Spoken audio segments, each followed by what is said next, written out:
नमस्कार दोस्तों, आज हम बात करने वाले हैं मल्टीपल पोजीशंस की जो कि आई हैं national capital region transport corporation limited से यानी एनसीआरटीसी से। ठीक है, इसमें जो लास्ट डेट है अप्लाई करने के लिए वो 24 अप्रैल है 2025 की रात के 12 बजे तक आप इसमें अप्लाई कर सकते हैं। अब एनसीआरटीसी की बात करें तो ये जॉइंट वेंचर है of government of India and participating state government of Delhi, Haryana, Rajasthan, UP under administrative control of the ministry of housing and urban affairs in mandated for implementing the Namo Bharat project in National Capital Region, ensuring a balanced and sustainable urban development through the better connectivity and access. तो ये joint venture है आपका इन states का, ठीक है, और government of India के साथ।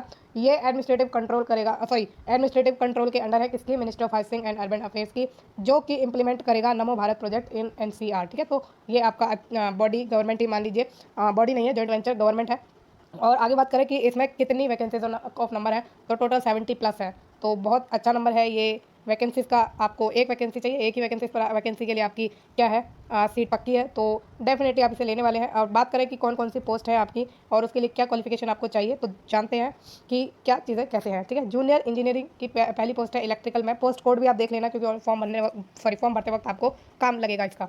तो जूनियर इंजीनियर इलेक्ट्रिकल में जो आपकी पोजीशन है उसमें जो पे स्केल आपका है वो है 22,800 से लेकर 75,850 के बीच में। टोटल 16 वैकेंसी है, 16 में से 8 अनरिजर्व के लिए है, एक ईडब्ल्यूएस के लिए है, 4 ओबीसी के लिए, 2 एससी के लिए और एक एसटी के लिए है।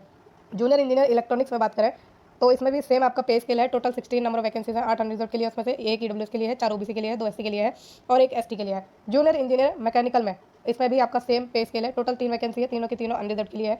जूनियर इंजीनियर सिविल में आपका सेम पे स्केल है, एक वैकेंसी है अनरिजर्व के लिए। प्रोग्रामिंग एसोसिएट में 4 वैकेंसी है, 4 में से 3 अनरिजर्व के लिए है, एक ओबीसी के लिए है।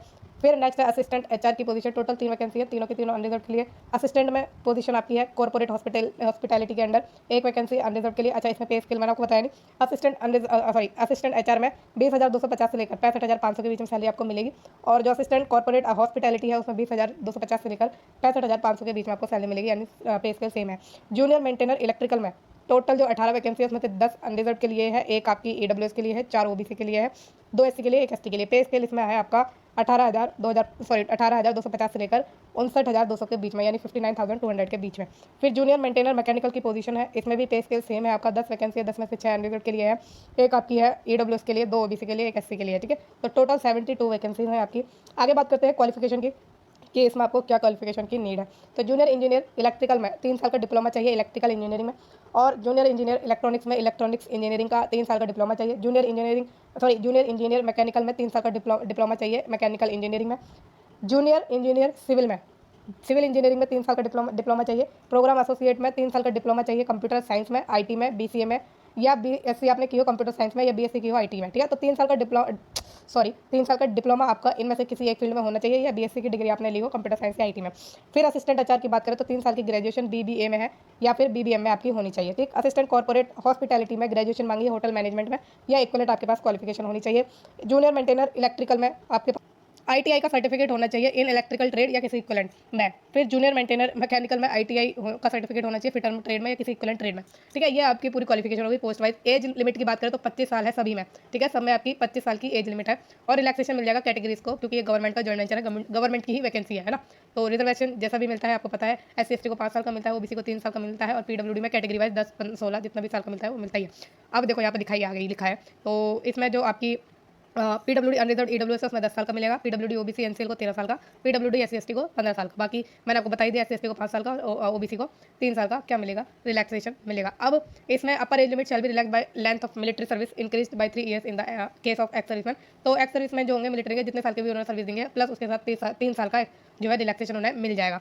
अब आगे चलते हैं, सिलेक्शन प्रोसेस पर आते हैं। तो इसमें आपका सीबीटी होगा followed by medical fitness test. ठीक है, तो सीधा कंप्यूटर बेस्ड टेस्ट होना है, फिर आपका फिटनेस टेस्ट होगा, और आप जो भी आपका इंडियन रेलवे मेडिकल मैनुअल है उसके अकॉर्डिंग होने वाला है, उसका स्टैंडर्ड आपका रहेगा किसका, मेडिकल फिटनेस टेस्ट का।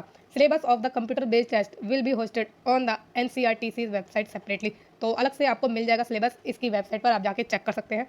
और आपको जो है इंग्लिश या हिंदी दोनों ऑप्शन मिलेंगे कंप्यूटर बेस्ड टेस्ट में। क्वेश्चन को सॉल्व करने के लिए। There shall be 100 question in the computer based test and total marks will be 100। तो एक क्वेश्चन 1 मार्क का है, 100 क्वेश्चन आपके आने वाले हैं 100 मार्क के, ठीक। और नेगेटिव मार्किंग की बात करें तो कोई भी नेगेटिव मार्किंग इसमें नहीं है। तो आपके लिए सबसे बड़ा बेनिफिट तो यही है कि कोई भी नेगेटिव मार्किंग नहीं है। 90 मिनट का आपका 1.5 घंटे का पेपर होने वाला है। Obtaining minimum qualifying marks in computer based test does not confer any right to claim by the candidate for being shortlisted for further consideration और final selection as the same depend on number of position ratio applied and relative performance in the respective category. तो आपको cut off लानी है, cut off में अपना नाम लाना है टॉप पर। आप इतना ही अपने दिमाग में रखिए, बाकी और चीज़ें कोई रखने की जरूरत नहीं है आपको, ठीक है। अब सेंटर की बात करें तो आपका सेंटर दिल्ली, लखनऊ, अहमदाबाद, भोपाल, मुंबई, कोलकाता, भुवनेश्वर, हैदराबाद, बेंगलुरु, चेन्नई, इनमें से आपको चूज करने को मौका मिल जाएगा जब आप फॉर्म भरेंगे। मेडिकल एग्जामिनेशन, तो जो भी सीबीटी के बाद सेलेक्ट किए जाएंगे कैंडिडेट, उनको मेडिकल फिटनेस टेस्ट से गुजरना है। और वो आपको पता है कि रेलवे के आपको जो भी उनका मैनुअल है उसके अकॉर्डिंग आपका टेस्ट होना है, ठीक है।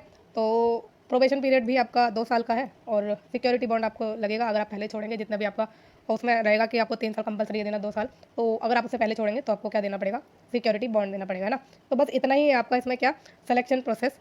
सिंगल स्टेज एग्जाम है आपका, सिंगल स्टेज, ठीक है। बाकी इसमें आपको क्या मिलेगा, वेरिएबल डियरेंस अलाउंस मिलेंगे, वेरिएबल डियरनेस अलाउंस मिलेंगे, हाउस रेंट अलाउंस एचआर मिलेगा, अदर पर्क्स एंड अलाउंसेस मिलेंगे, ठीक है। तो इससे आपकी जो बेसिक पे तो इतना आपको मिलेगा ही मिलेगा आपके ग्रेड लेवल के हिसाब से या पे लेवल के हिसाब से, और बेसिक पे आपकी ये डेफिनेटली मिलेगी। उसके अलावा आपको VDA, HRA, other perks and allowances definitely मिलने वाले हैं।